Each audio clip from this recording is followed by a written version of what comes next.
left it there waiting for you.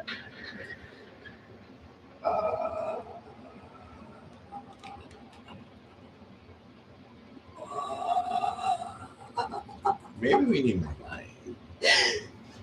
There you go. There's the ring. Oh, that's a fan. Okay. Oh, Do you like the ring? yeah. Oh. Is that not enough light yet?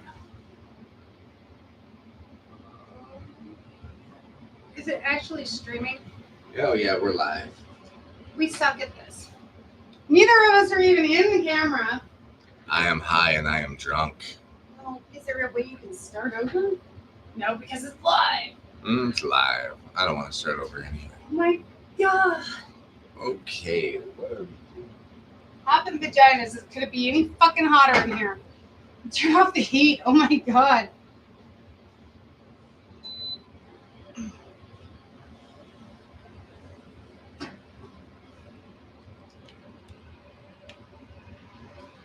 Welcome to our podcast thing. That is a mess. We haven't done anything. We don't care. It's not high quality. We just don't have proper lighting. What we do here is we keep it simple. Whatever. We smoke a bowl, we make some drinks, and we just talk about shit. Whatever comes up, right? Yeah, kind of. We don't want to talk about that. Then we'll get kicked off of YouTube. Well, you might get kicked off of YouTube anyways, just for this.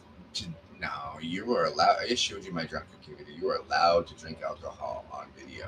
Wow. It would not surprise me if they decided to ban It changed that? That was lame because who the hell could do this without chilling with a drink? Anyhows, Okay. All right. So I grab mine then. we were just talking, and basically we hit this live button random. And I do this whenever she starts going off on a really cool topic, and I'm like, no, fuck that. We got to record this shit. So we were just talking about time travel through light, which actually makes a lot of sense because that was Einstein's whole theory of time travel revolved around the speed of light in the first place. Right. But let's go back. So it all started when she told me about when she first saw the night sky as it truly was, in 3 dimensions, rather than a lot of people see the night sky like a painting. Like a 2-dimensional shape. Yeah. And for the longest time I did too. I really did. I looked up at the night sky. I saw dots on a black sheet, basically, is what I was looking at. And it was like, okay, I can recognize this constellation and that constellation, but it wasn't what the night sky actually was. Didn't really dawn on me yet. So it didn't actually happen until, oh God, I want to say 2022, I think it was. 2022. Yeah. 2022. I had been working at a casino. They'd been having events and they'd been having call outs, and I was working as almost like a manager. Did a lot of the same kind of managerial jobs that the managers did when they weren't paying attention, and I just took care of it for them. But it was very stressful because, of course, it's fast food, and every Karen in the world wants their burger this way because they're all special. So, had a horrible day. Came home. It had been a 12-hour shift, and I was exhausted. And I had literally been screaming to music all the way home to stay awake. And then when that wasn't working, I was slapping myself in the face to not fall asleep behind the wheel. I was so fucking tired. And I should reenact the things you're talking about as you do it. Make it very entertaining Good for the luck. audience. But go back 10 seconds. Go back to slapping yourself in the face. Okay, slap yourself in the face. There you go. So, congratulations. Did it keep you awake? So wait. I'm driving. I want to stay awake. There you go. That's literally what I was doing. So I get out of the car. I'm just so tired and drained. I close the car door and I look up at the night sky. And I'm living out in the desert in Golden Valley, middle of fucking nowhere, and there's not a lot of light pollution out there. So you can like really actually see like the Milky Way and everything, all the stars, everything. And as I did not do that, as I looked up at the night sky, I became aware suddenly that what I was looking at was no longer like a sheet of like paper that somebody poked holes in and like put a flashlight above. It suddenly became more like a chandelier, like hanging down towards me. It became a 3-dimensional thing. And that was the moment that I realized that actually the night sky is a 3-dimensional thing. We are at one point within this universe, and when we look out from our point on this planet, we're looking out actually back in time to a different world, the star of a different world. We're literally seeing the life force of an entire different solar system. And those solar systems are literally a 3-dimensional thing out there, even though I can't fully see everything that's out there. Mind you, I'm about half blind naturally anyways. So my contact lenses allow me to see what everybody else does. But it's actually a thing that is hanging down towards you. That light from that distant star, that life source of a different world, is literally pointed directly at you. I mean, it's pointed directly at all directions around it, because most of them, as far as I know, are mostly spherical. But your eyes are literally receiving light that left that star billions of light years ago.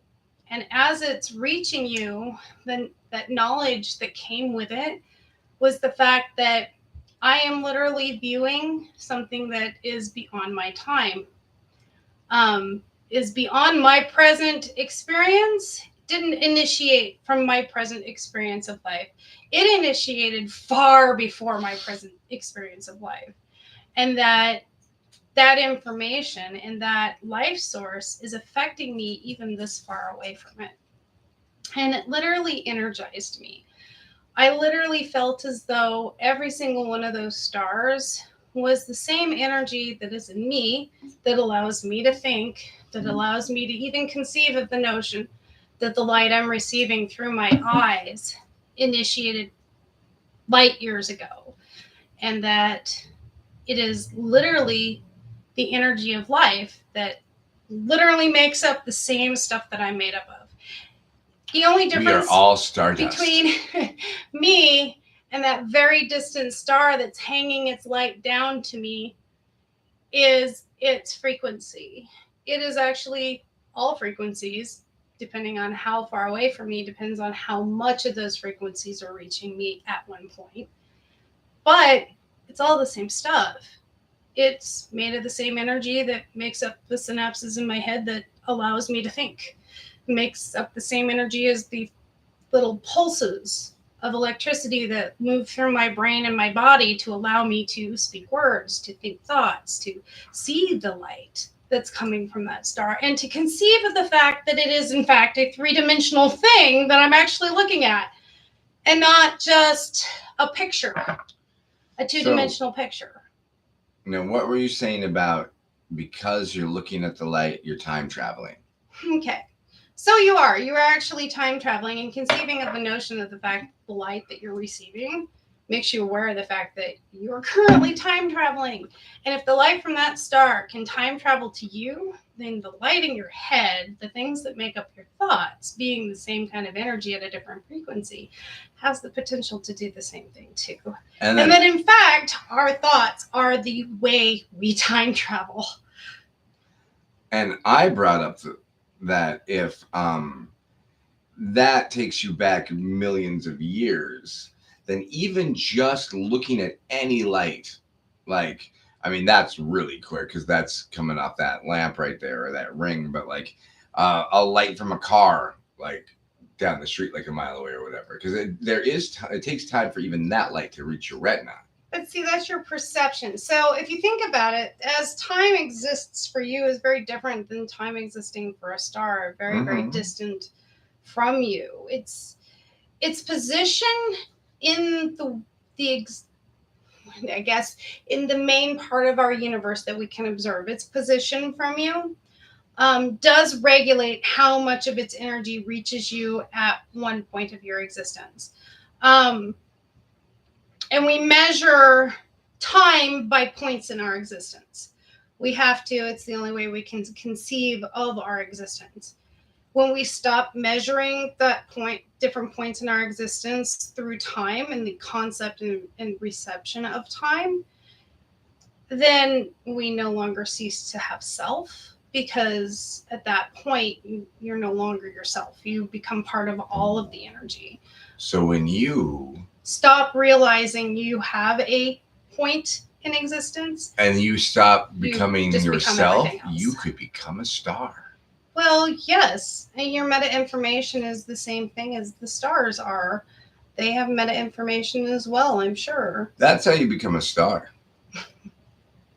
And when I brought on the whole conversation in the first place is you saying to me, I can make you a star. And my response was, there seems to be a lot of those in the sky already, and they're already pointed at us. I don't know if I want to really add to that. But here's the other concept that I had at the same time. That is a three-dimensional object, and there's a lot of it I can't see. And it's all aiming at us. Yeah, it's all aiming at us. It's just a matter of what point in your experience of life is that going to happen. And that was also another part. There's like realization sometimes is a two-edged sword. Oh, it very much is a wonderful experience, but the other side of that coin is kind of dark too, because that three-dimensional realization made me really realize exactly how small I was compared to all of that, as well as how immensely special I was because I am part of all of that. That reminds me of a story. Ow, my hair. Ow, my hair. Ow, my hair. Sorry. Okay.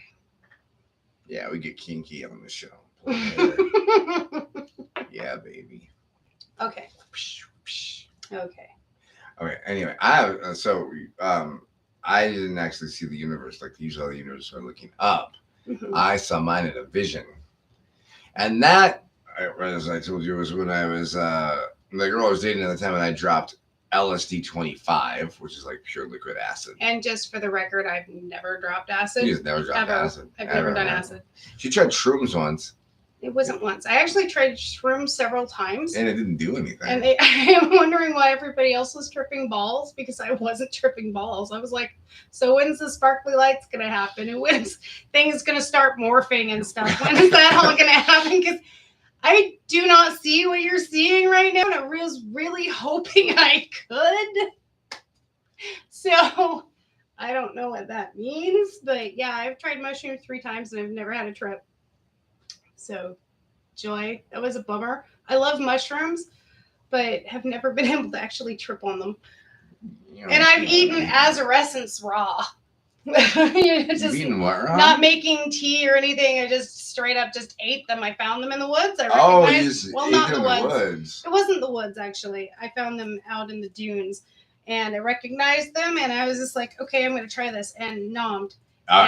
Wait a minute though. I didn't know that. So maybe what if, not saying you ever get anything wrong, because you never tell your woman she ever gets anything wrong. Remember, just like they said in that movie, you are a donkey left in the desert wandering. Before you start, okay, I do not go out into any field, woods, or anything and just arbitrarily pick up a mushroom I don't know and eat it.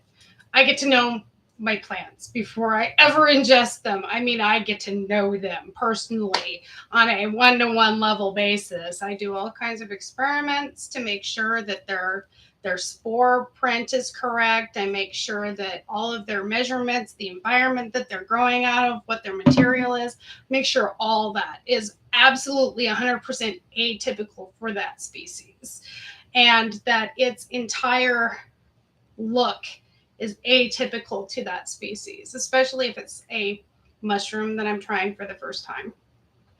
I also, because of the fact that I did not know for sure when I first started hunting mushrooms out on that peninsula, that I found a shroomer that knew full and well that species of mushroom very well. I knew this was this was a person, I will not give names, that had actually, spent some time cultivating this area to have those type of mushrooms in them. And that person had taken me on a walk to actually eyeball and identify with my own eyes exactly what the atypical is of that species in that environment. Because it's also another very, very important thing. Because depending on the environment and where you are, depends on the characteristics of that species. In mushrooms, in plants, in everything. I'm just saying, though, you never got shrooms from like a Be very, very, very careful. From a reputable drug dealer or anything like that. Oh, yes, I did some that were from a reputable drug dealer. And I can't say that he wasn't on the side of street pharmacist himself. All right, good deal. The one that taught me about that batch of mushrooms. Why else would he be cultivating them? This part was supposed to be my story. We are sidetracked. We went back into your story. I'm sorry, but yeah, you said that that I had done the mushrooms. But anyways, yeah, go on. All right, LSD 25, and that's when I totally got possessed by Lucifer. But that's a totally different story. I'm not getting into Lucifer tonight, but after the Lucifer thing, sure? I might get a little Satan is my daddy after all. I might get into Lucifer a little bit later, but I don't be video. All right. Anyway, after that, it was okay, so it was the female divine feminine started coming from one aspect, while the divine masculine, aka Lucifer, was in the other. They collided in the center, and there was this burst of energy. And at that moment, I saw the entire cosmos, all of the macrocosm, and it's every nebula, shooting star, all the planets, all of the stars in every one of their solar systems, all at one time. It was just a cosmic experience. Yeah, cosmic experience. I was, as you actually said, that moment became one with everything. Yeah, with you really everything. Felt as though you were part of all of that. Yeah, right. I was part of all of that because it was literally at that moment, energetically wise, was the unification of male and female, divine, and in their most purest divine states. It was everything all at once. So it was literally the alchemist code, that connected and made you, for at least that moment, one with the entire every single thing in existence. Or at least you felt you felt it. Yes. Of course, trying to remember any details. Oh, because I remember at that point we were so fucking tripping balls. At that point, we both literally said, "This is it. This is the answer to all of existence, the meaning of life, existence, and everything." To coin Douglas Adams, and I coined him. I'm not stealing his phrase. Okay. And we're this is the meaning, the secret to everything. Until we came down and sobered up and what was the secret to everything again? Because we were there. Joke. We knew it. We knew it. We were there, and it's gone. That's actually the punchline of the whole joke is that you finally get it and now you're gone. Right? I think that's actually the punchline of the entire joke is that you finally get the joke of existence. Oh yeah, I finally fucking understand, and then you're gone. So guess what? You get to figure it out again in your next life. And it's going to be just as unfair and hilarious all at the same time. So it's very interesting that yours was an acid trip and mine was, I guess, I'm exhausted trip. My brain and body was just so exhausted. I guess that I couldn't, I was probably having a waking dream, honestly, because at the point where I stepped out of the car and looked up, I felt completely energized. And I got to tell you, it doesn't take long for me to sleep to suddenly feel like I'm totally ready to go again.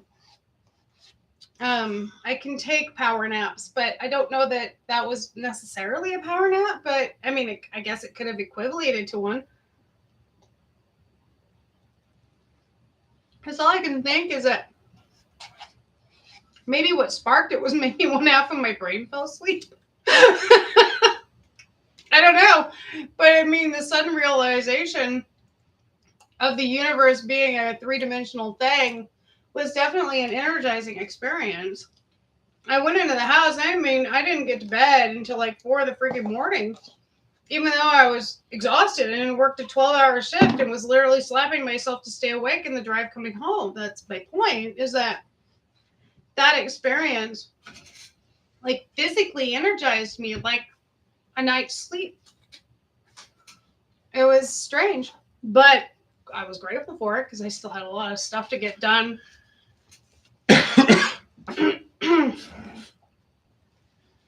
So, yeah. I forgot that. But yours was a acid trip, and you said you have trouble remembering some of the details? More than just an acid trip. So, I mean, I remember all of the details of what happened to me. Really, to understand what happened to me, there was more than the hallucinogenic drug involved. There was, previous to this night where I partake of a psychotropic, mm-hmm. maybe like a month or two previous.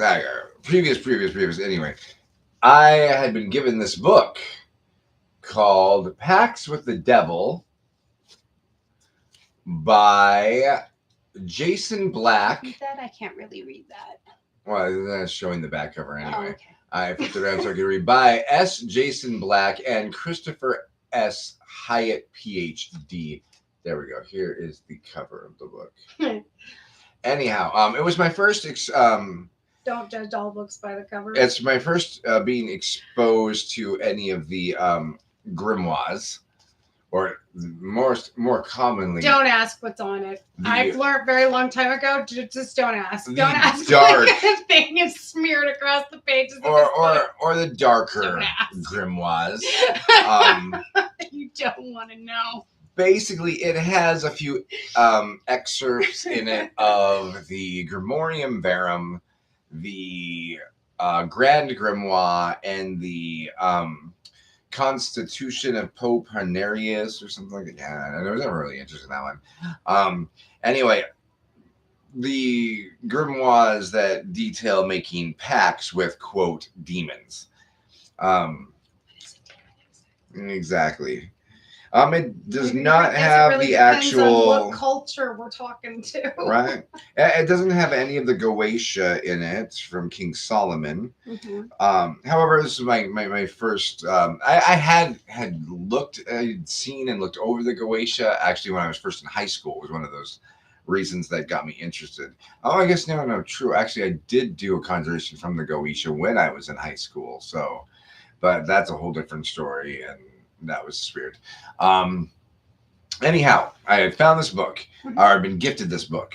And so the authors, they've got excerpts of the pact making sequences and so forth, and excerpts of the actual grimoires.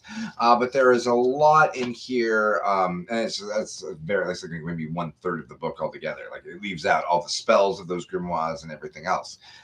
Just the pact making and conjuration process. Mm-hmm. I do recommend always getting the full grimoires. You miss out so much just getting excerpts. But the book had some. The book had some. All right. It just definitely became a commercial. These people need to pay me for doing this. Actually, I hope I don't have to like ask permission before I advertise. They're totally not gonna fucking I'm pay giving you. credit, so anyhow. Apparently they were useful. Let's go on from there. These were useful books. If you're interested, look them up. There was a portion where the authors were talking about experiments that they did themselves, and during their experiments, what they would do is they would do the lesser banishing ritual of the pentagram, create the full circle, call the four corners, everything like they were going to do ceremonial ritual. And then within a trance state in their ceremonial circle, they would do a piece of artwork, sculpture or a painting. Interesting enough, because I think this book really predates the idea of demonolatry.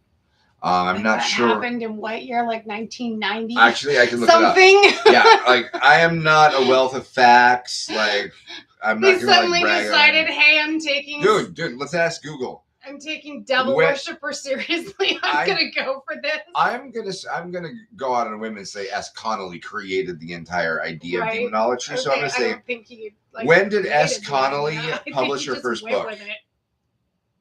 The dates of first publication of the complete book of demonology included July 2006, February 15th, 2010, December 2009. We're really looking. Okay, Connolly. Hold on. Who of us who are like going towards this path or whatever isn't actually in some way, shape, or form like neurodivergent? Okay, straight up. All of us have had that moment. And if you're neurodivergent and you're dealing with the public school, they're gonna call you, I swear to God, it's like it's a script or something. You devil worshiper. And that guy just happened to take it seriously. He said, "Oh, S. Connolly's a girl. Maybe I can fucking do that shit. I can own that." You know, it's like, she's like, you know what? I can own that. I'm gonna fucking own that. That's a damn good idea. I'm gonna fucking own that shit. She did. She fucking owned it. It's a girl. Okay. Yeah, S. Connolly's a girl. I was gonna pull up her picture, but she owned it. You know, that she just wrote books. Hey, by all means, applause. Smart girl. You took it to heart. You fucking ran with it. You made some money with it. I am nothing but salutes there. This book came out in like, I have to actually find the publishing date on this. Google's faster about that.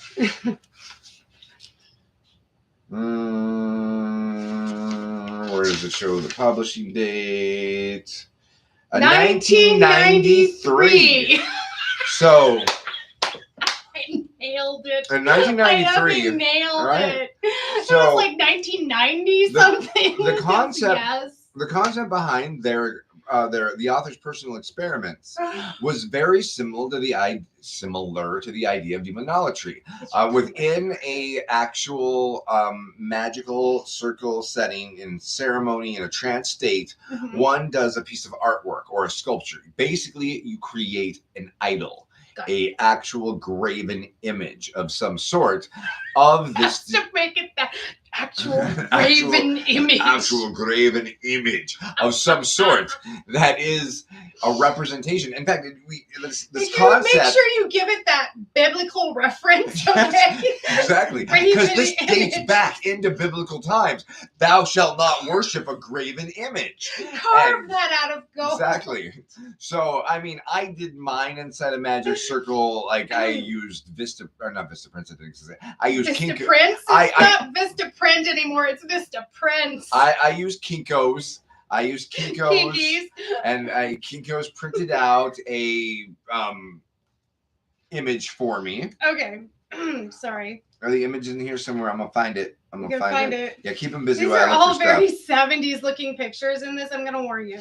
If you do get this book, there's like so many like 70s like pictures in it. I mean, the artwork is awesome if you're into that retro look. I don't know where the picture of Lucifer went. Which one? There's like two in there. There's one of black Lucifer and one of white Lucifer that's in the front. Oh, it was neither of those though.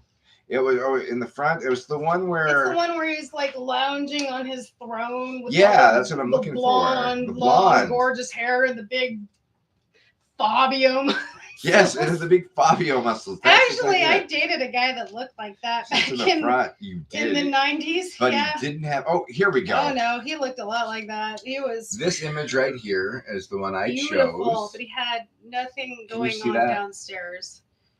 Because I guess angels actually supposedly don't have a lot going on downstairs. At least that's what I've been told.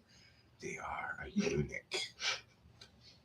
I swear to God, if that's true, I slept with one. Anyway, oh my God, beautiful. This man was gorgeous. Long blonde hair that just flowed and just chiseled features that looked like they were right out of stone. They were so, like, almost like alabaster. His skin was so beautiful.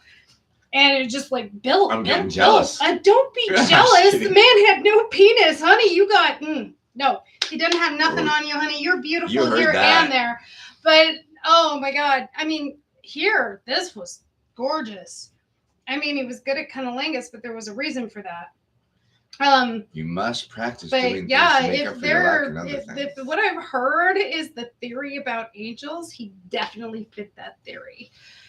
He was gorgeous. And honestly, I hate to say it, Aiden, if he would have stuck around, I mean, he left the next day. Buttons. Like, I mean, he was gone in a heartbeat. If he'd left, He had to go to heaven. well, he said he was going back to Germany or something like that. Heaven. He said Germany. I don't know if that's heaven, but he said he was going back to Germany. But honestly, all Germans should pay me for saying that. Gorgeous, though. He was so. I mean, that you would want to put that on your magazines. You would want to put that on your TV show. Heck yeah, that was pretty. But unfortunately, he didn't have the whole package. He only had the upper half, the bow. The bow.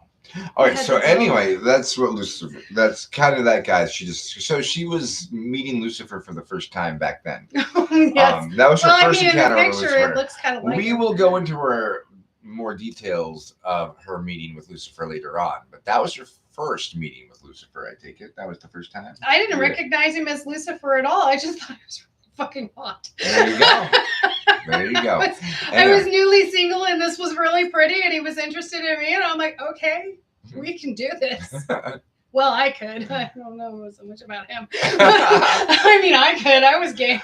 I hope he doesn't see this video and sue us for defamation. I don't remember his name at all. I don't. I just remember how him. amazingly gorgeous he was.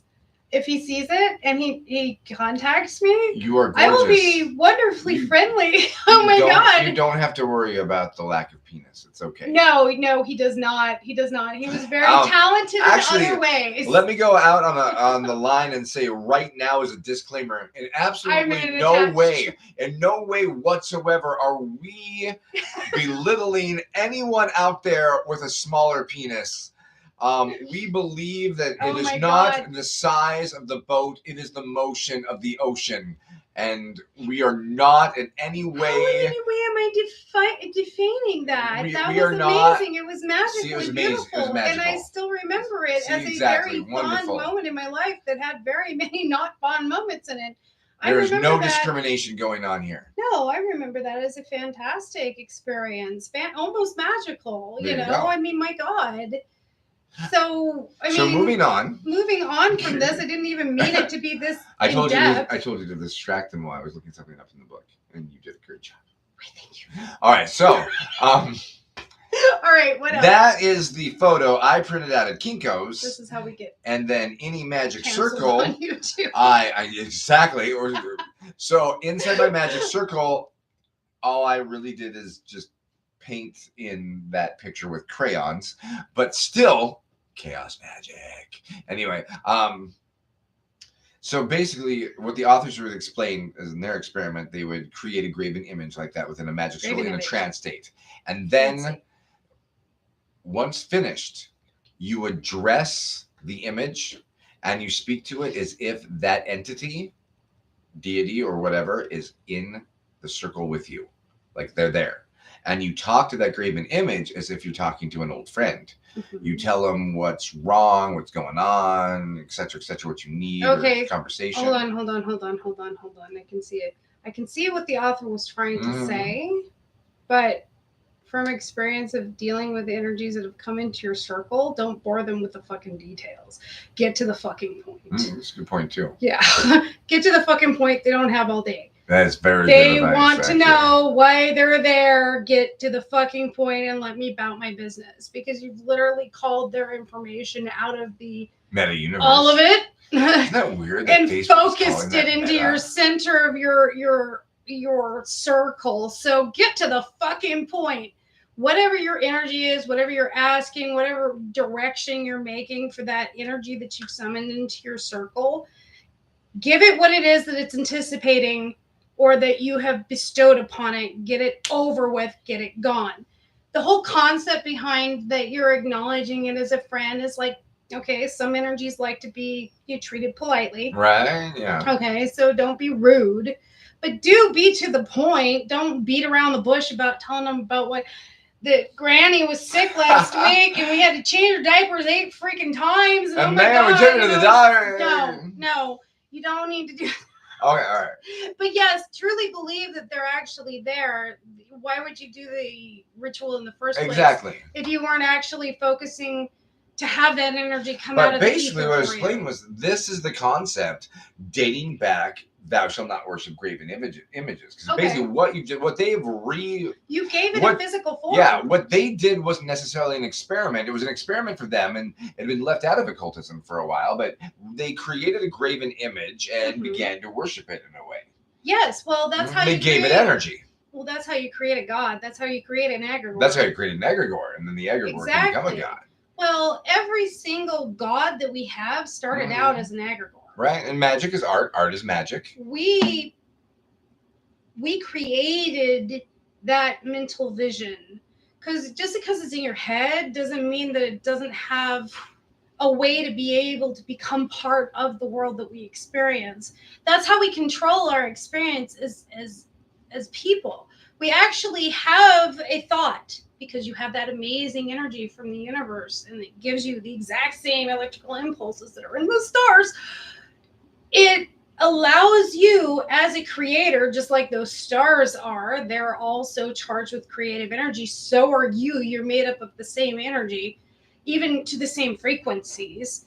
And you are creating in my pants. Yes, I know you do.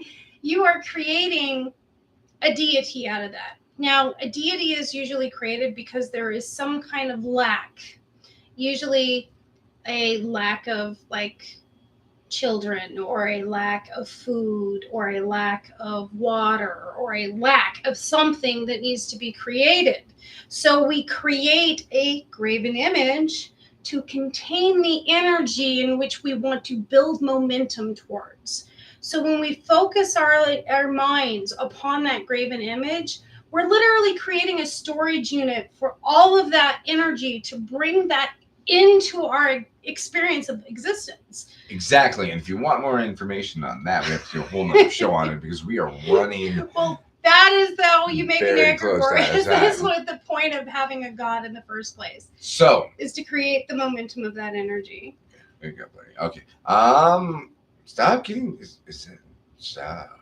Ooh, I can make it. Oh, look at that! I can make it. Hazy. That. It's not hazy. Will you stop? Magic. Okay. Anyway, so within, and then you speak to it, and then and then they recorded their results of such experiments. Like in one instance, and he was dealing with a very dark, more malicious of the daemons, as some of us like to call them. Okay, you can mispronounce the word demon all you want, but it's still a freaking demon, okay? Daemons from the Greek. Whatever. Like the whole, we'll do a whole nother talk about that. Different pronunciations of these entities that we've all recognized that somehow exist. Well, the whole concept, the whole concept of Christian fallen angels and demons vilified and all that. Goetic spirits are not demons, but that's a whole other. Not demons and not deer and not bear and whole different topic. Okay, but we're not even getting that. Well, those are totally different topics. So anyway. Then that was followed by dreams, nightmares, etc. Things happened, blah blah blah. Oh, anyway, it's not important what happened to them, because we're just talking about me, and it's only important what happened to me. We're talking about you. Let's talk about you. We're talking about me. Let's talk about you. You are awesome. Let's talk. I'm a fucking Leo, and to see the spotlight, it's on me. All about you. It's all about me. Any Leo out there will know it's all about me. Except that I'm also a Leo. And it's not about you, it's about me. It's about her. Were we having a disagreement for the first time? Oh no.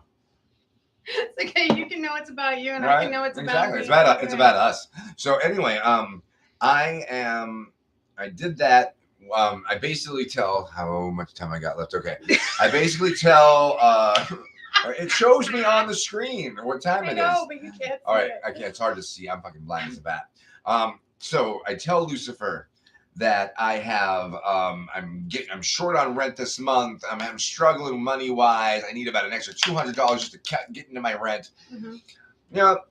Whatever. Close up the ritual. Next day, I go out to Issaquah because I'm hanging out in Issaquah, Seattle, and I cannot be arrested for this because it was well past that time, and it wasn't me anyway. I didn't do it. Technically didn't do it. I'm not technically admitting to a crime on YouTube, but this dude that I knew just happened to have $200 in quarters that got out of a machine of some sort. He just needed a place to throw it, so I let him throw it in my car. I cannot be held accountable for that. That's not. Do you know what place these quarters came from? Absolutely not, and I wouldn't. Do you know the dude that threw it into your car? I know the dude that threw it in my car. Right. Okay. I cannot be questioned about such that thing. I don't know the guy. I have no. I don't know anything. Literally, I don't remember his name. I don't remember his name. I know nothing. I don't remember his name. I really don't. I can barely remember what the kid looked like. He was an acquaintance back in the day. Anyway, you don't remember that well. All right. He said that I could keep this in my car. I could take half of it. So I ended up with $200 in quarters. I used that to pay my rent. So I mean, gave you $200 in quarters. Luciferian gave me $200 in quarters. I mean, wow. He threw me change. That's pocket change. Okay, bitch, you can have that shit. Pretty much. I'm like, alms for the poor here. Pretty much. This is my pocket change. Everything's gonna shake out my piggy bank. Oh wow, that was literally what it was. It was really. That's how it happened. Begging? Okay, fine. So I went back. And just like the authors had explained, and repeated the same ritual with the image in there and said thank you and all of that. You weren't done getting spanked? No. I gave him my thanks and my gratitude. Now, both times that I did this ritual, I said, and at that point in time, this is like, what, 2000, it's like year 2000-ish, or maybe 1999, 2001 tops. Somewhere in there. Yeah, so it's like I was really, really young in my path, and my abilities of any kind of clairaudiency or clairvoyance wasn't very honed yet. So both times I was saying I'm not clairaudient and I'm not clairvoyant. So communicate, and that's what the book actually instructed to do. And I said, communicate with me any way you can. And there's 2 nights in a row of saying that and doing that ritual. Invitation? Yeah, oh it was my a huge God. invitation. It's like a clue point for us, a way of communicating too. Exactly. Night number 3, right? It was the girl I was dating, and it was her birthday at the time. And I told her for her birthday we were going to go buy LSD 25. Oh my goodness. So, that's a great no, we're going to go buy LSD, just LSD. I did not know it was pure liquid acid. Like the raver girl that was her friend we bought it from in the car, she's all like, she's tripping on her own shit. So she's all like, it's so 20 hours. You said it so slurred. I was like, cool. And it's liquid acid. Like no world and we didn't drop it on anything, but we were in the car and we tried to use the dropper and just drop it in our mouth. Usually if we were doing blotter or something, it'd be like 1 hit. Well, that's what you just did. You just turned your tongue into a blotter. Yeah, but I think we dropped more than 1 drop accidentally from the dropper. You know how like acid's supposed to take about an hour to kick in usually. And I just love the fact that our thing keeps doing this. I know, so it goes really trippy. Like if you're tripping, you are now. You are now. So we are arriving. We stopped maybe at a gas station on the way home. That's it. Just get some orange juice.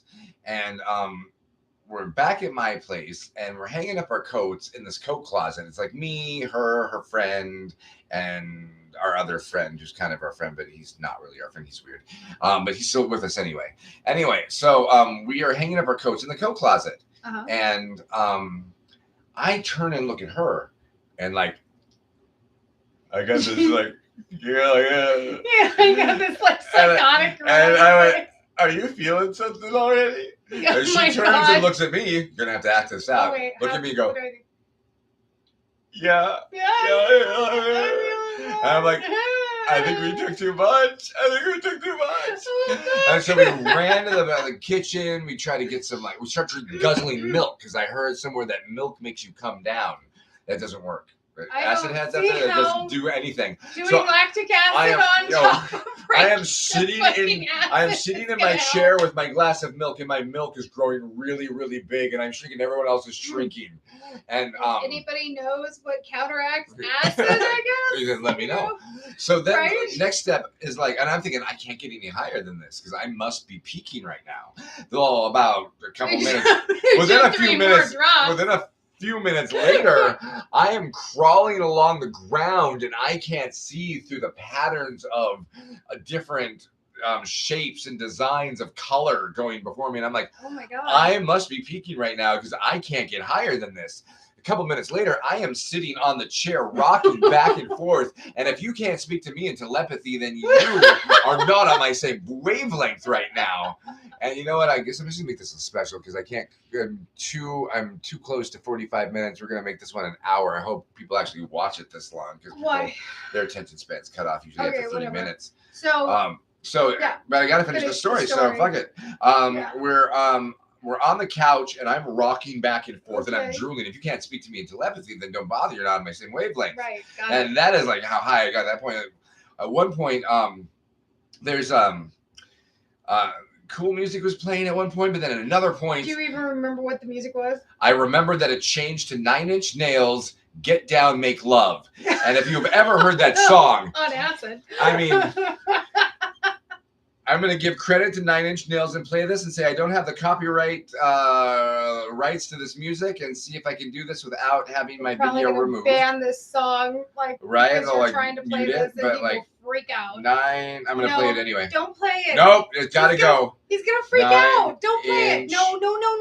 Nope, we got He to. loves his music so much. Do not 9 do Inch Nails, this. He Get will Down. fucking sue us. No. I don't care. No. That'll He give us will. publicity. That'll give He us will. publicity. No. Don't Get play it. Don't down. play it. Everybody knows Get it, right? Everybody knows it. Nobody knows Don't it. play it. Everybody knows it. No. Play it, just play it, just play it. Don't play it. Don't play it. He's gonna sue us so bad. So this starts playing. God. And mind you, I'm tripping balls.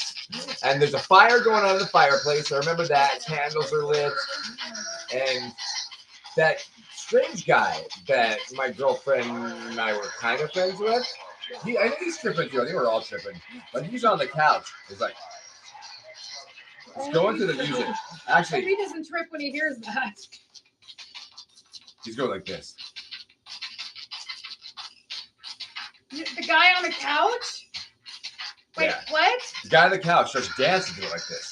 Okay. Oh, wait, it's not the part. Oh, wait, that's not the part? It's after this little sample thing. Oh, yeah, after the sample, and he starts doing what? Okay. Oh, he's going on with this too.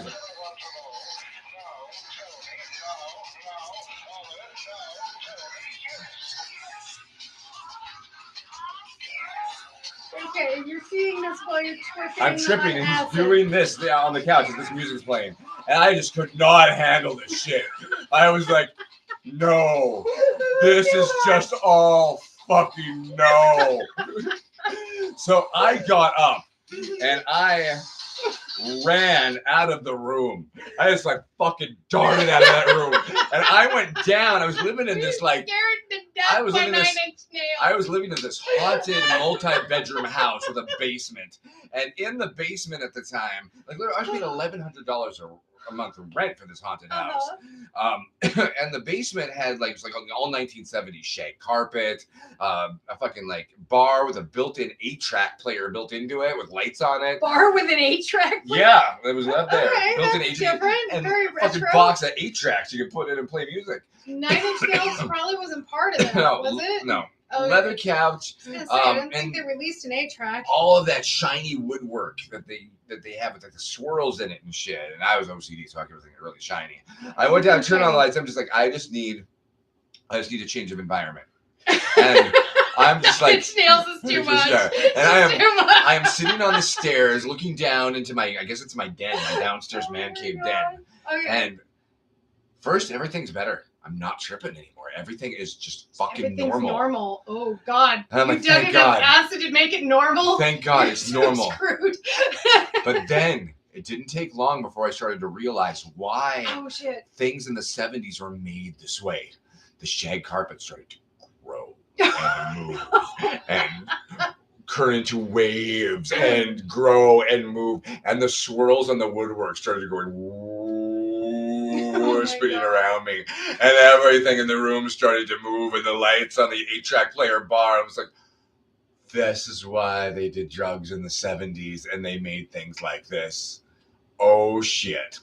So, and when I couldn't take that anymore, I just had to go back upstairs. I was like, both places are just as bad. You're gonna go And- face 9 Inch Okay. Nails again. And then at some point in time, the girl I was dating. It was her birthday, by the way, and she freaked me out because we were doing something, hanging out, maybe back on the couch, or something, and all of a sudden she went like and ran off really fast. Probably Nine Inch Nails again. And I was like, it's Trent. It's all fucking Trent. Dude, just keep scaring the shit out of these people. Actually, you know what? I have a theory on that we came up with back in like 1996 or something. And we've all danced to that music about like 9 Inch Nails, and the frequencies he uses actually create. Actually, that's entirely possible. He created binaural beats before binaural beats was a thing.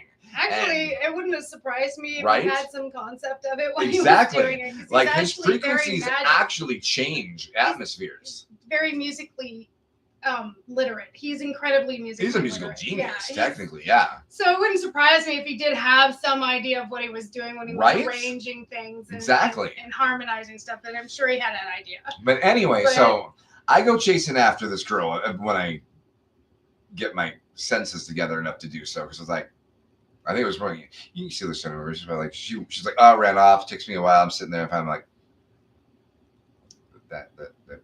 that's probably not good. That's probably not good. You just got back from your run off. Right?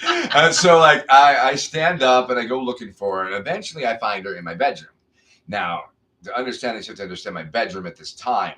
Is this the haunted apartment? This is the haunted house. It was a full house. The haunted house that you were looking at. Yeah, okay. So when I first moved into this house, there were 2 bedrooms for me to choose from upstairs. There was the smaller bedroom, which had normal paint on it. And then there was the very large bedroom, and I wanted the larger bedroom, obviously, that was painted baby blue. And I did not want to live in a baby blue bedroom. So I had asked the realtor, the guy managing the realty thing, if I could repaint those walls, and he said I could, and he said that there were buckets of paint down in the little storage unit downstairs.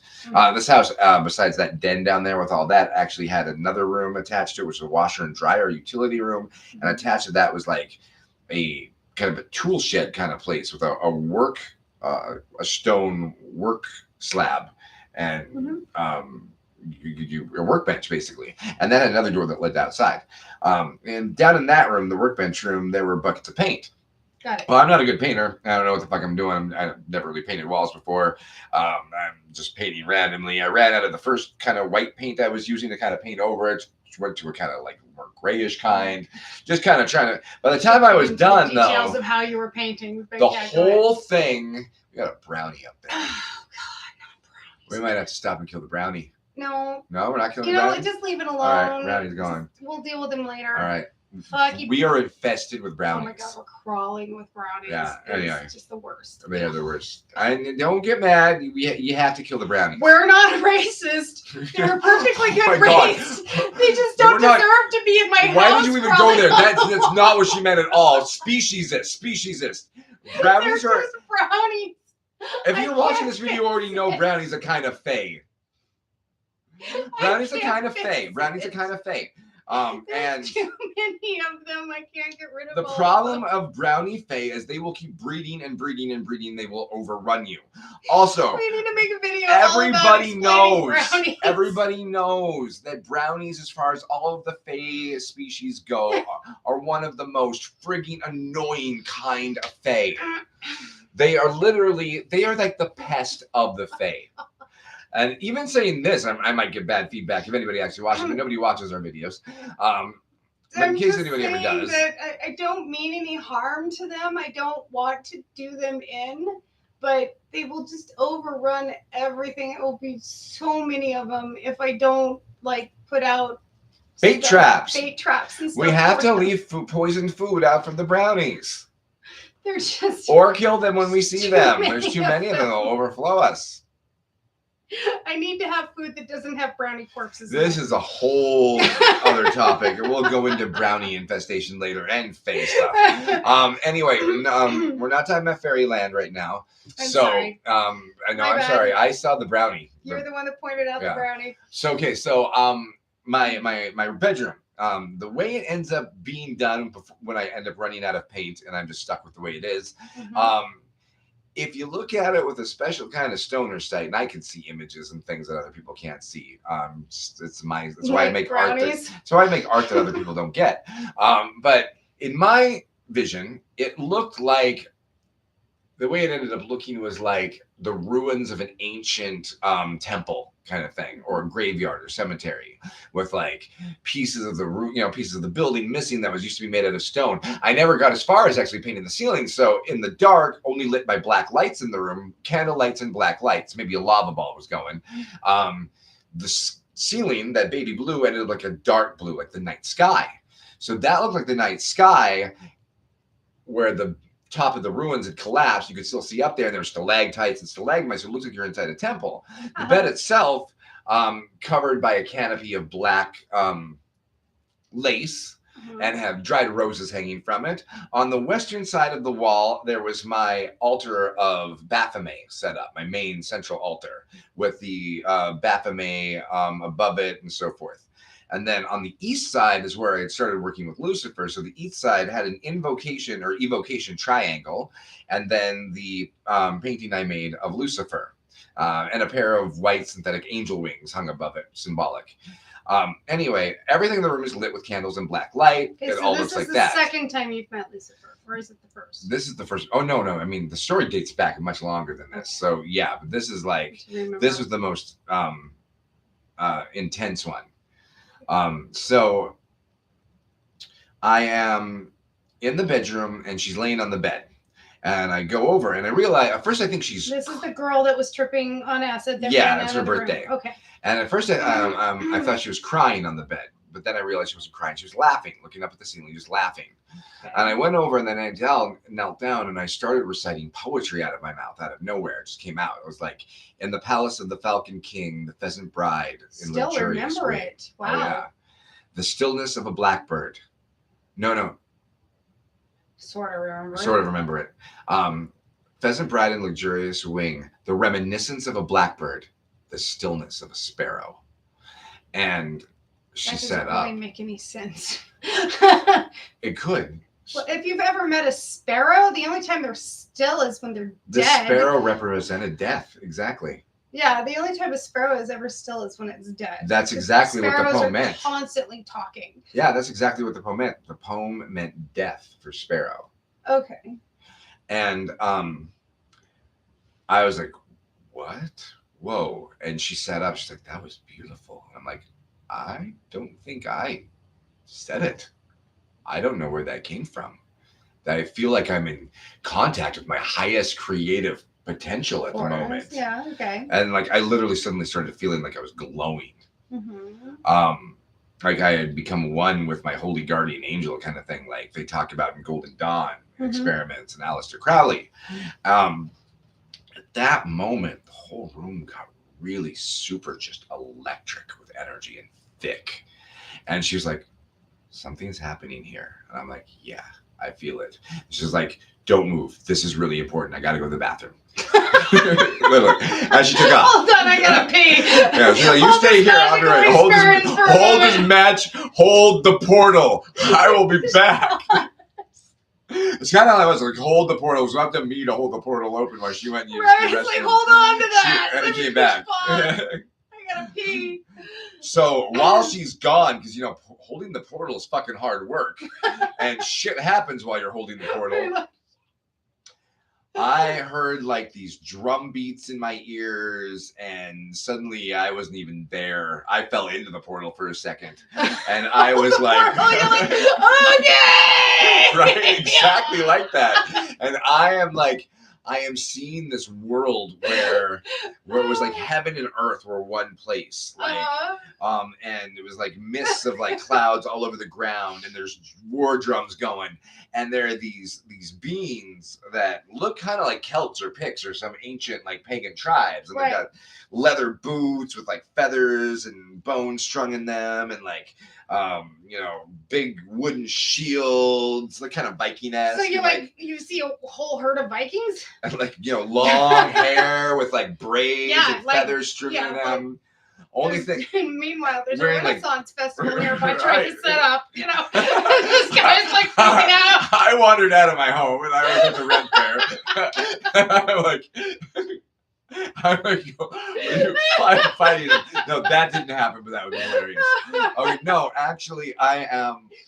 And then the only thing that made these guys different from like ancient tribes in a state of war is they each had massive white feathered wings on their backs. Okay. And they were fighting each other. And then I noticed the eyes I was looking through was one of them. And I shoved like a sword or a spear or something like into another one. Then left the eyes I was looking at, came full circle around, and I was looking at this beautiful man. So it's like Mesopotamia, like Yeah. With 28 million Right? AD or some shit. with long blonde hair and the most softest, like pale blue eyes and high cheekbones, the face of a child. And like in his eyes was so much love and passion and anger kind of at the same time, and just pride and just this passion about everything, ideals, like so ideal, You'd be idyllic. like fire. Yeah. Yeah. And I was like, all I could think of is, my God, you're beautiful. Mm-hmm. And then suddenly I was snapped out of it because my girl is now back in the room with her. She's done peeing. Yeah, and she brought her female friend with her, and her female Of friend course, is in the room because women too. can't pee by themselves; they have to take their friends with. Right? And there's a whole nother story about that. So Right, so she brings her friend that she met in the bathroom. to not name names on people, I will call this person Sheila. So she had Sheila. June had Sheila in the room. Oh, yeah, we're just gonna keep going. June had Sheila in the room with her, and we're all on the bed, and I am trying to explain what was just happening to me in that vision, and I don't know how far I got, but I blacked out. Everything went dark, and when I came to, I'm doing this. I'm on the bed. I'm going, she was the father. Oh, no, sorry, she's the father. That makes no sense. She was the father. She was the daughter of. She was a single mom. Oh no, it's entirely Hold on, possible. I'm gonna try this again. She was the daughter of Father Sky and Mother Earth, and I loved her, and she loved me. Although I think it more rhymed. I think you said I. Yeah. I. She loved I. Yeah, and she was the daughter of Mother Earth and Father Sky. I loved her, and she loved I. I was like, so for her in heaven, I can't remember how it rhymed, but it was like in heaven for her I waged a war for her hand. And the war raged so hard that it ripped heaven and earth asunder. And I was flung and fell and fell and fell and trapped within a dream, within a dream, within a dream. When she saw the fate of her true love, the princess, we called her the princess in the second round, threw herself from the precipice of the heavens above to the bosom of her mother below, her mother being Mother Earth. When she landed upon those rocks, her blood cascaded like tidal waves over the earth. And her mother, mourning the loss of her daughter, wept and wept until she drowned herself in her own tears, like when the earth was entirely covered in water. The sun, looking down, felt pity and warmed up the earth until there was dry land again. And from the seed of her blood in that water was reborn the seed of life. Her DNA created all life upon earth. And so through life, she still lives. The tragedy of the story is that life can only thrive with the day. And therefore, still, I missed the part earlier. It was like, I loved her, but she was promised to my cruel brother Day, which is why he waged the war. And actually, I shouldn't have skipped that part. Day and night. Yeah. Okay. When he said, I belonged to her, she belonged to me, or I loved her, she loved me. But alas, she was promised to my cruel brother Day. And then he said, or I said technically, when she truly belonged to the night. That part's important. I shouldn't have skipped that, because when he said that part through me, or I Mhm. said that part. My voice at that point, because at this point I was talking like this, just really distant like that. But as I was doing that, my voice started talking like this, and I became like this. So I was like, And it she just was kept getting promised, deeper. yeah, deeper. As Yeah. I promised to my cool brother Day, when she truly belonged to the night. And when I said the night, the voice literally dropped subsonic into a range that no human can actually make. And this guttural, bestial roar came out of my mouth. Subsonic, though, you can't hear it. Oh, Honey. not subsonic. It's the wrong word, but you know what I mean. Like It was just it's like low incredibly sound. deep. Yeah, that the Yeah, human where you can't could make. actually vibrate so hard Right. that people can feel it as well as hear Exactly, like a binaural. And I let out like a guttural roar that I can't actually do. And when that happened, I was seeing my hand. At this point, I was literally seeing myself, kind of like Tim Curry from the movie Legend, like red with the huge horns and everything. Mhm. And my hand curled into a fist. And mind you, at this time I was goth as fuck, so I already had like the painted black sharpened nails with like Mhm. crosses on it. It's the reason why it was Yeah. so funny that Trent Reznor's voice scared you out of the room. Right, exactly. So I was like, So no, funny. it was the dude dancing that scared me out of the room. So I curled my hands, let out this guttural roar. Mhm. At about this point, June, the girl I'm being at the time, is on the bed just like looking at me. Her friend Sheila 'Cause at she's this also point tripping balls, is up against the wall going, who's also actually tripping balls. right? And from there, I was just so I went. There's that part. I missed that part. Speed along. Okay. Blood on the earth, water. She exists through all of life. Mhm. Alas, life can only survive during the day. Okay. But at night, I come to her, and I visit her in dreams, and there I bestow upon her all of the illusions that my palace of illusion, all of the treasures my palace of illusions have to offer. Hmm. And there we embrace and we love. And our love is called sin. Hmm. And That's very interesting. it was at that moment that suddenly, from her vessel, this huge light energy. I was basically emanating kind of almost a light, but a darkness. Mhm. She started emanating this goddess-like light, like the stars. And both my energy and her energy met in the middle and collided. She actually said something. I remember the words I spoke, but I can't remember what she was saying. And when she spoke, I was hearing this high-pitched voice that was so high of a frequency, it would like, if it was real, actually real, it could have shattered glass, like pure energy. She said, "Squeak." Right? And mine was on the low subsonic vibration, but hers was the high, and both collided together. And at that moment, when that happened, suddenly everything, the cosmos, nebulas, everything black started, holes, like, that's everything, where it all started complete from, yeah. oneness just happened all at once. And after that, we took a break, and I was in the bathroom I didn't going know like, you could take breaks I off was right. acid. I And thought I that was- was kind of like hours and No. hours and hours kind of thing. You didn't I get was breaks. like, this is really cool, but you got to come down. I felt so drained. I felt so. The problem was, Interesting. Your I felt experience drained you, and mine it energized I me. felt so drained because it was like this entity that was possessing me was using all the energy in my body to manifest, and it felt good. Like, don't get me wrong, it felt like pure fucking ecstasy, Huh. but it was using me as a battery. Wow. And I was like, you gotta stop. I gotta come down. This gotta come. I'm dying. Yeah. I'm like draining from it. And later on that night, we were talking about it. We were so fascinated by everything that we had, quote, learned. Mhm. And her friend Sheila was like, what are you guys even talking about? I'm like, dude, you were there. You saw the whole thing. You were literally so in awe. You were up against the wall with your mouth gaping open. And she's like, that's because I saw you were made of insects and it was scaring the shit out of me. Oh I didn't hear a thing coming out of your mouth. All I saw is you were moving your mouth and flies were flying out. I was like, oh, fuck. That was definitely not meant for you. Not good. Right? And that was the friend? That was the friend.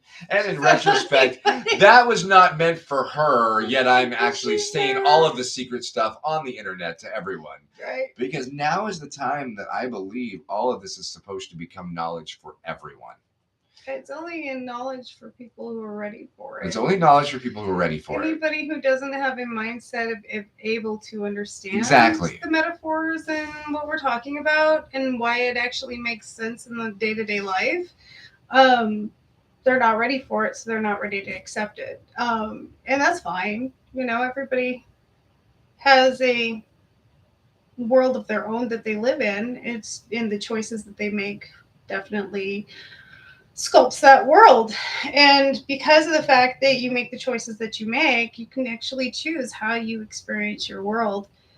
And that's kind of why we're doing this. We are. That when we let people understand that, in fact, you choose how you experience your world. And if you want to live in a world that expresses joy and happiness, then you have to express joy and happiness because that's what brings that into your world. Speaking of which, if you are interested in this sort of thing, we have a Patreon, or if you could, we would teach things beyond these videos, and I've already got tons of Patreon posts up. If you just like to donate, yeah, if you just like to donate because you like the video, that's cool too. But there's different tiers of subscription. The smallest one is only $3, only $3 a month. So I mean, come on, it's like $3. Don't pay in quarters. Don't pay in quarters. It's Patreon at the Mad Witch, all one word, the Mad Witch, because I'm batshit crazy and so is she. So I mean, all right. You did that in the live room earlier. Anyway, we are so far out of time. I just wanted to throw in the tagline. Please subscribe. If you have the attention span to have watched this far from our last 6 views from our last video, maybe we'll get 6 views again. If you're one of those 6 who have even watched this far, please hit us up with a subscription or hey, donate to our Patreon. Thumbs up, you liked it. Hey, tell your friends. I have a great life. Choose wisely. Choose wisely. Cheese wisely. Cheese wisely. That's a better one, yes. No, I have to pee. Oh, shoot.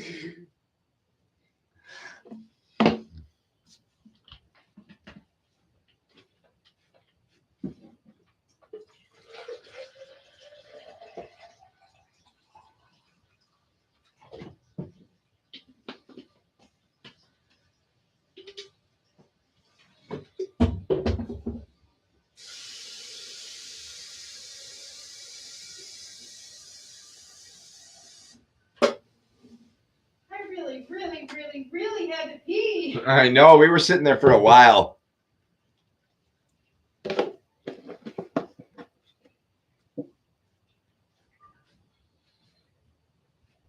Wow.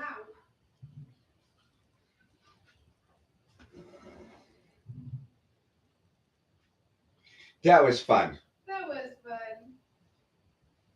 Like, I was thinking, like, even if no one ever watches this, this is fun. It is fun. I was like, oh, we're way past an hour. No one's ever going to watch this long because they don't have attention span that far. I'm like, I don't care. This is fun. I don't want to stop.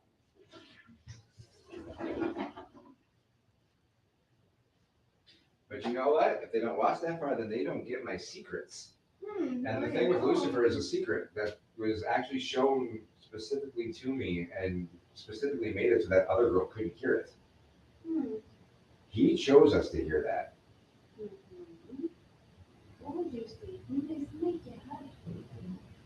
Yes, no, he didn't spank me actually until after all of that. Right, all of that, giving me that gnosis and everything during all of that.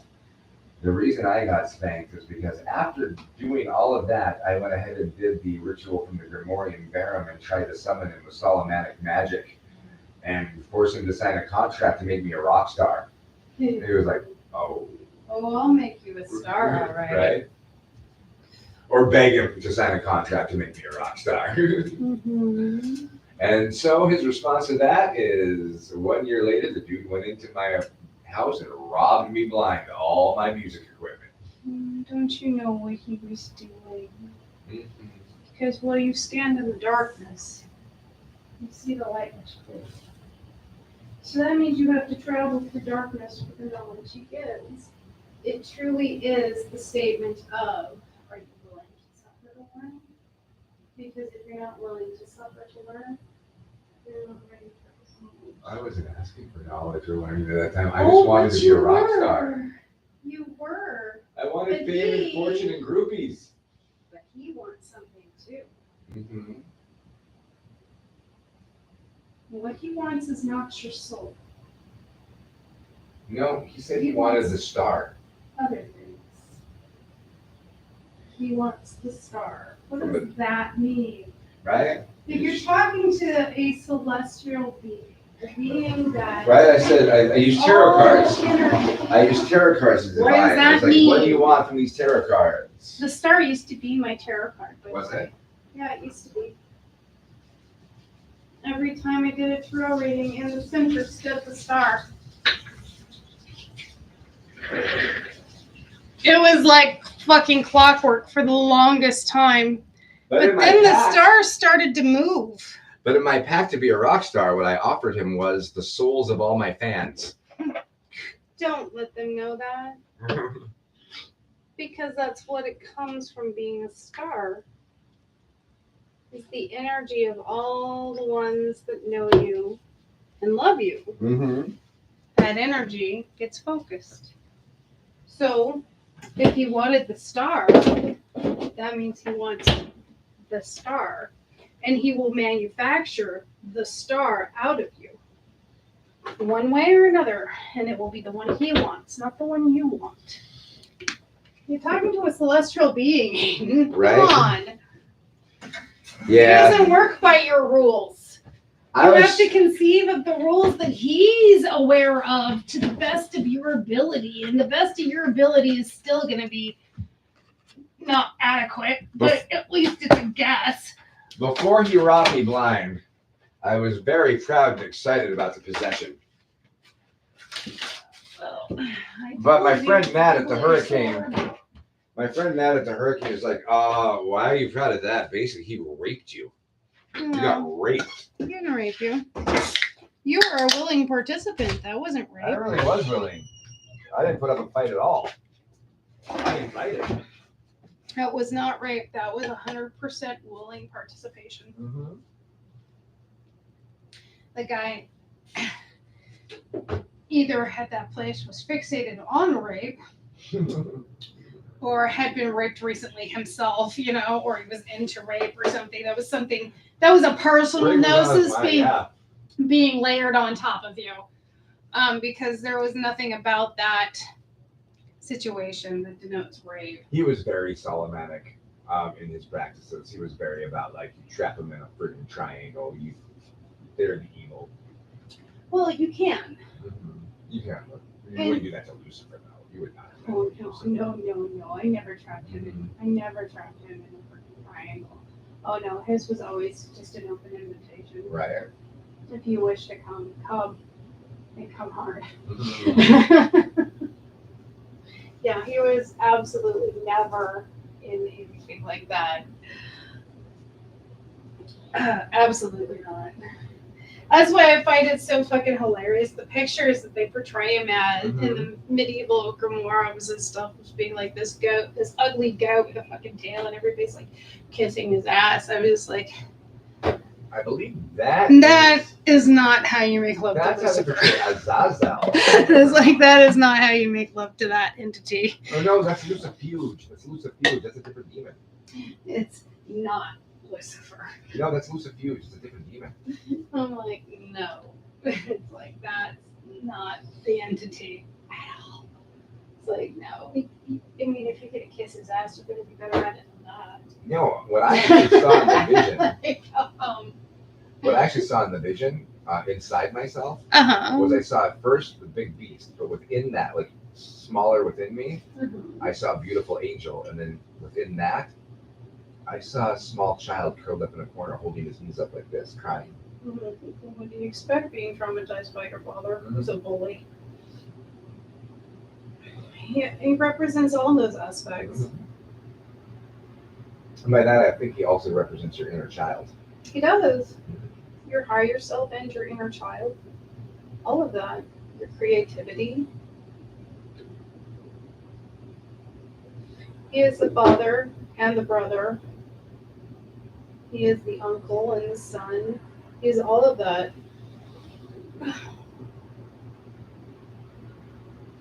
He's the masculine and feminine aspects of that too.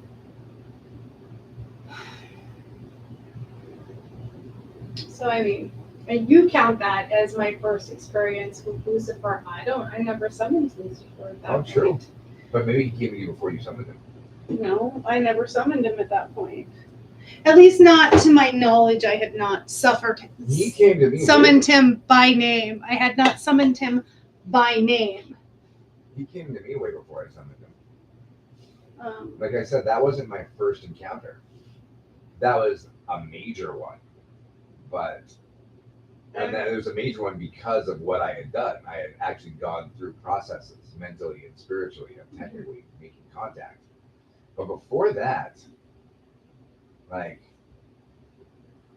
So more than likely, the entity that I first came in contact with would have been Asmodee. Would have been my very first one of demonic summoning. Even though I had no idea what I was doing at the time, it was very powerful and it worked incredibly well. I learned a lot from that experience. Some good, some not good, but it definitely was a learning experience. Yep. And before that, I had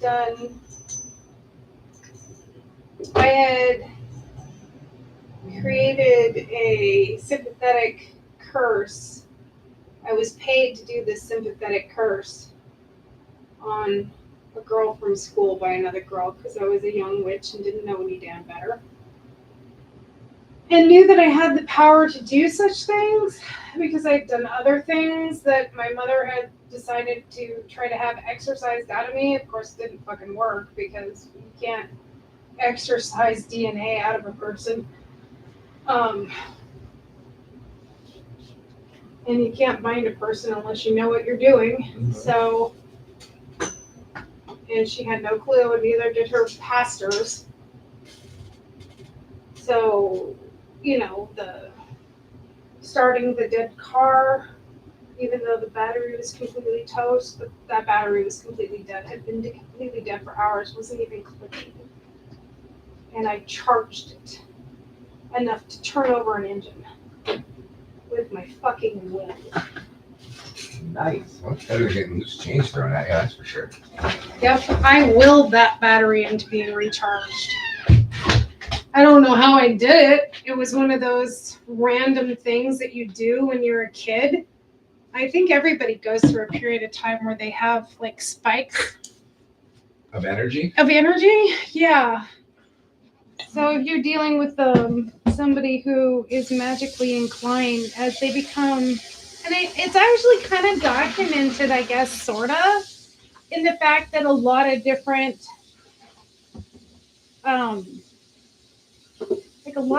observations of people becoming magically inclined when they're teenagers, they go through a period of like wild magic time. Oh yeah. Where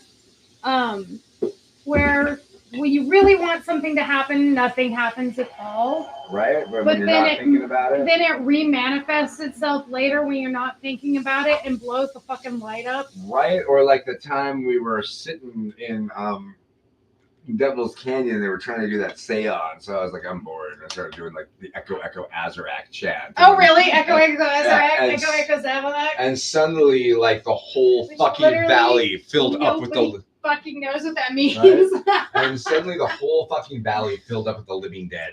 Right? And they were, like, not nice dead. They were, like, ghoulish, like, ravenous dead. Right. And see, I was just fucking Which around. It literally has no effect like that. That chant literally doesn't do anything that, right? like that, But because you're a fucking teenager, and that's what I was intending to do. Suddenly, your intentions have moved to that area, right? And you are, magically inclined. You can move energy by will, and you have that Right. ability innately. It's just being able to learn how to control I was it. doing the chant to gather more energy, and then after I gathered enough energy, I said, I conjure thee from the pit. Rise from the pit. The thing is that when the Christians introduced this Christian mythos into lands where the number of magically inclined individuals way outweighed the number of non-magically inclined Right. individuals, it was a very dangerous recipe. Meaning like the Americas, because... Meaning like the Americas, meaning like Scotland and Ireland, Mhm. because a lot of those people were already neurally divergent. Right? And the Romans came in who are not, there's fewer of the Roman bloodline that is neurally divergent like us. Right. And they don't perceive quite the same way. And so their regimented religious practices. Everything was regimented. Yeah, Warcraft. their regimented practices gave scientific lines for what we do, which just made us better at it. Right? But the other side of the same coin is the fact they gave us dark visions too, which made us really dangerous. Which the rest of the world doesn't really actually need to know so much, but it's the reason why the U.S. government went about looking for people who are magically inclined and psychic to create the Illuminati. Not to create. The Illuminati's been around for a long time. Yeah, that just formed They've America. been around for a really fucking long time. But no, they were actually finding people with psychic ability and the magical abilities of being able to remote view, be able to pick up messages from their environment that other people can't pick up, being able to see the dead people, be able to speak to people that aren't in this time frame, being able to conceive of the fact that you can be aware of more than one point in time at a time because the amount of information is simultaneous across the entire universe. You know, things like that. Finding people like that and then giving them dark visions is a dangerous thing because what we perceive, we actually manifest. So when we perceive of the total detail of some concept, we actually can go about manifesting that into the physical world where everybody gets to experience it. In doing so, you get things like fucking Hitler. You get things that can go very wrong.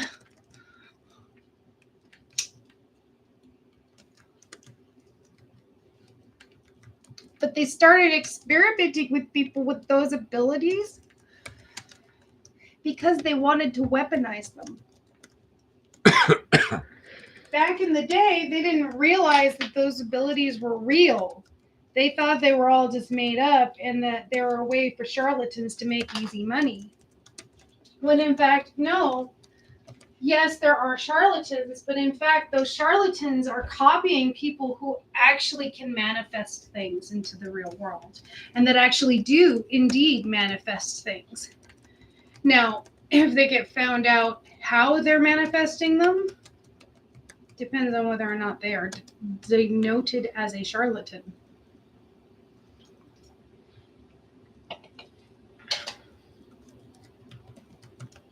Because like I said, you manifest your world. You choose how you do so.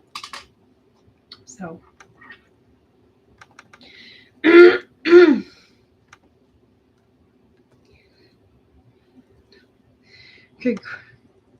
Egregore, what? Oh. Egregore. Egregore creation. It looked like Gregor. Oh. Did you spell it right? I think we were. Go to not yet. No.